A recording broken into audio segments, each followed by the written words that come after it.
I have been working with a technology that are turning regular daylight into electricity, but it has been very hard to bring this technology to life.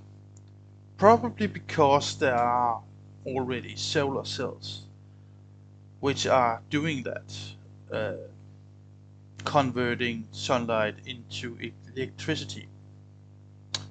And my technical approach of using known technology in a kind of a twisted way uh, has been very difficult to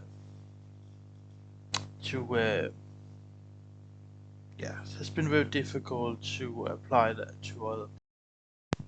Therefore, this video is about charging car from daylight with the use of PV diamonds. I have made a short video about the concept of the PV diamonds, how it's built and how it's how it's composed of different material and so on. Uh, but in this video, I'll be focused on what is the benefits it can create placing on a car surface. PV diamonds do not create energy. They are just converting light energy into electric energy. So how much electricity they can create is all dependent by how much light there are in certain areas where they are working. So how much electricity can they make? It depends where they are placed and how they are placed. But in my example, I have chosen the peninsula of the Netherlands called Zeeland. I have choose this location because it's in the ocean and so on, so I don't have to account for the rise of temperature on the car. And I can also see in air photos that a lot of cold is been shipping from this peninsula, and well, this is alternative energy, and I kind of want to stick it to the coal industry. Every time you're making a calculation of what will happen, what is the potential, and so on, you have to make assumptions. And my assumptions is that I'm looking at a flat surface lying horizontal on the floor. Uh, I think that represents the reality of a car surface, okay? Even though I do know that every car surface is curved and so on, but I calculate it as a flat surface. So at Zealand there will be around the light energy at Zealand will be about 1115 kilowatt hour every year per square meters, and of that will be 570 kilowatt hours of diffuse light. Well, again means that the amount of direct sunlight that hitting a plane surface will be 545 kilowatt hours every year. I have this weakness that I try to be very honest and doing realistic calculation of my technology.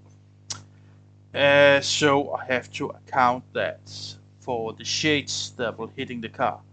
A car is not it's not a rooftop, and so it will be exposed to shadows and shades from buildings and trees when it's operating, driving on normal roads.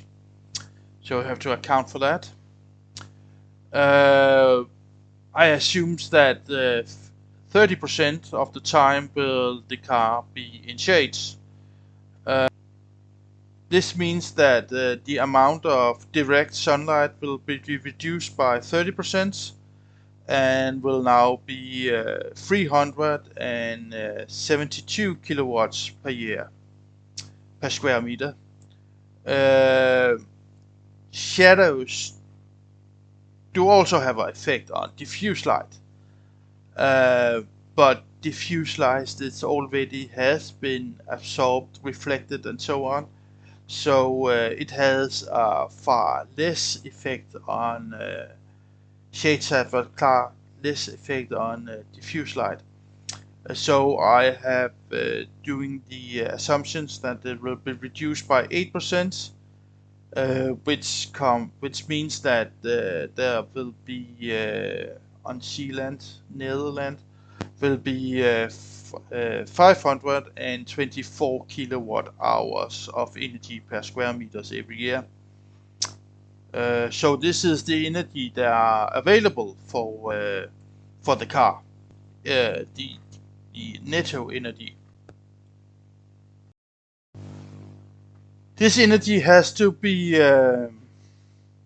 converted into electricity, and in that area, I think my PV diamonds, because they are very almost a perfect design, according to the happy inventor, that's me. So I will estimate it will have 27% efficiency of direct sunlight. But this is a car and shall not be too happy with my own inventions. So I have put it in 24%. That should also account for the amount of energy that will be lost when the PV diamonds are getting hotter. Getting hotter means a little less efficiency. I will talk more about that later in the video. That means that the amount of direct energy that will be harvested from direct light will be 92 kilowatt hour per square meters from direct light. The potential of using silicon for converting diffuse light into electricity is very big. I cannot explain that in very short terms. Maybe I will make a video about this. But that means that estimated you have potential of 49% conversion into electricity from diffuse light, which I cannot achieve that, of course, with PV diamonds, but I think it will be 35% efficiency conversion. And with that means that you can get 183 kilowatt hours of energy per square meters from diffuse light. Which again means that the total amount of energy you can harvest per square meters in Zealand on a car surface is 275 kilowatt hour per square meter each year. So the next question is where to place these PV diamonds on car, and the most suitable areas will be on the radiator cap and on the rooftop of the car. And the area of that is very dependent about what kind of car it is. I have measuring different kind of cars, and I found out that the values are going between 2.5 square meters to 4.2 square meters, all dependent about what car it is. And I will focus more on small cars where I think they have the biggest relevance of PV diamonds. So I will set in this example, I will set my value to 3 square meters you can use to apply these PV diamonds on cars. The average efficiency of a car, I have put that to 6 kilometers per used kilowatt hours. Most cars have better efficiency, but I think this is a realistic amount of energy. Using these numbers, you get a volume of PV cars that gets around 4,930 kilometers of free kilometers every year. But what will the cost be? Yeah, at this time I'm making this video, there are no PV diamonds in the world, because basically people think it's a silly idea. For this reason, I will turn the questions around, flip it around. So I will see how much values PV diamonds on a car can create, and you can estimate it if you can have a good business case of delivering these PV diamonds for people. To use these calculations, I have made the estimate that the price for 1 kWh delivered into a car in Europe goes to 0.4 euro per kilowatt hours. And if you assume that the lifespan of the car will be 5 years, this comes to 1,375, and then you multiply that price with 0.4 euros, and then you have amount of 550 euros per square meters. So I estimate that it will be possible to make PV diamonds to a cost that lies between 75 to 280 euros per square meters. These shall of course be placed on a car and be connected to the car, which also comes to a little bit expense, but altogether it should be possible to deliver PV diamonds on a car to a price of 400 euros per square meters, which will be a pretty good deal for the car user and for the car manufacturing company. I haven't considered the taxation of these PV diamonds in this example. Now I'll address the issue that my idea of making daylight to charge cars is not a new idea. Actually, it's a very old idea that has been tried for about 60 years, and it has been failing. So why is that? And why do I think my technology will improve? Well, it comes to the inefficiency of solar cells. Solar cells are created to have the most efficiency when they are turning against the sun and they don't get hot. In reality, they're never turning towards the sun and they do get hot. So that's the problem with solar cells. If I have to be more specific, if you're looking at direct light, direct solar cells are often tested to have efficiency of new silicon-based solar cells has the efficiency between 22 to 24% efficiency when they are tested. But in these tests, they are turning directly towards the light source. When they're placing on cars, they do not turn to the light. That means you will have efficiency that are falling rapidly. So you have a efficiency of the solar cells of 8% instead of 24%. And then you have the issue that the solar cells get hot. There has been a lot of researching of how to make solar cells withstanding the heat and so on, and you have a result. So even though you get about 30 degrees on your solar cells, they're still producing electricity with a reduced efficiency of about 35% reduction of efficiency. But that's 30%, 30 degrees Celsius degrees. They can easily get 50 or 40% hot when they're lying on a surface, and in that situation they basically stop working as a solar cell. If you compare that to PV diamonds, this history is a whole different thing.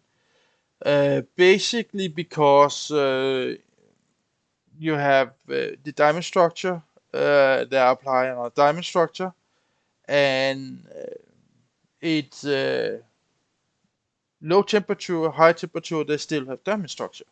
They don't change structure, which they do in solar cells. This is the material explanation why that solar cells are so inefficient to convert in hot temperature. There's a physical aspect you cannot run off. So when the temperature goes up, the amount of current you are making get less potential, means you have less potential for each current, which again means the efficiency go down. This is a material fact of silicon. That's just how it is. And of course, this will also apply for PV diamonds. And so I estimate if the temperature will be rising to 60 degrees, you will have a reduction of efficiency of 35% compared to 20 degrees. Um, so they're still producing energy even though they get hot. And compared to solar cells, which basically stop with 40 degrees, this much more better. So that again means that they have a big potential laying on cars by PV diamonds compared to solar cells. Another aspect of creating electricity is the use of diffuse light. Uh, and here is solar cell basically very, very bad. Um, so they have a conversion rate about 2 to 5% in reality.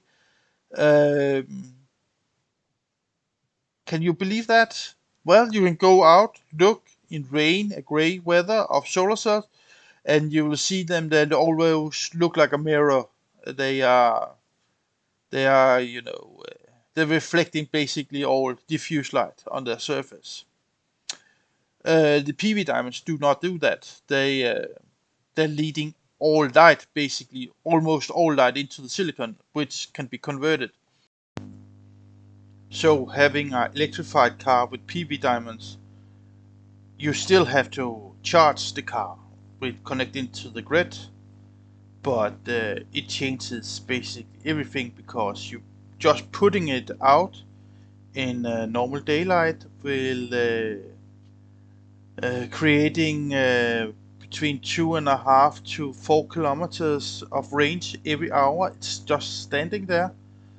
Um, that means that if you have a hybrid car with a big battery, long electric range, like cars that are making like perhaps a BMW or Mercedes or something, uh, that means you will save about 400 liters of gasoline to your car every year.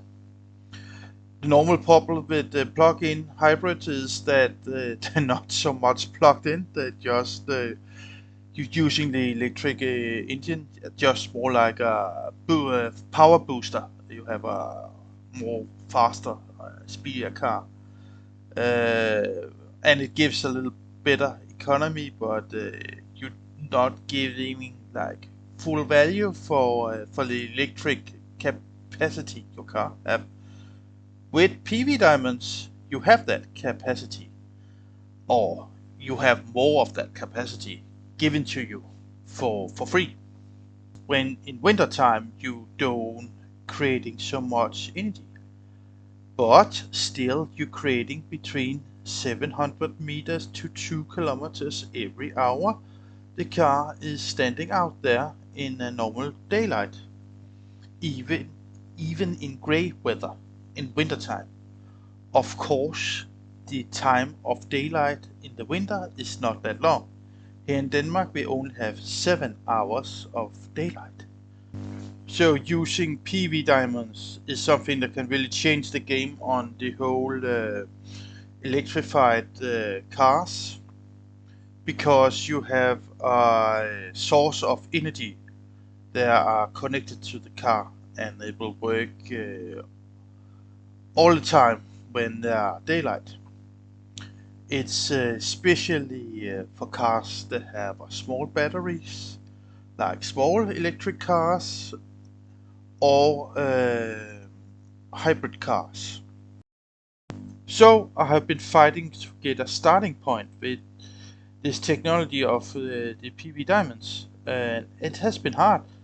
Um, of course, I've been thinking about cars. Now I give it another shot, because I think on cars it's so obvious, good idea. So many people have this idea. They have been trying it. People are saying, why don't you just using solar cells to charging the cars?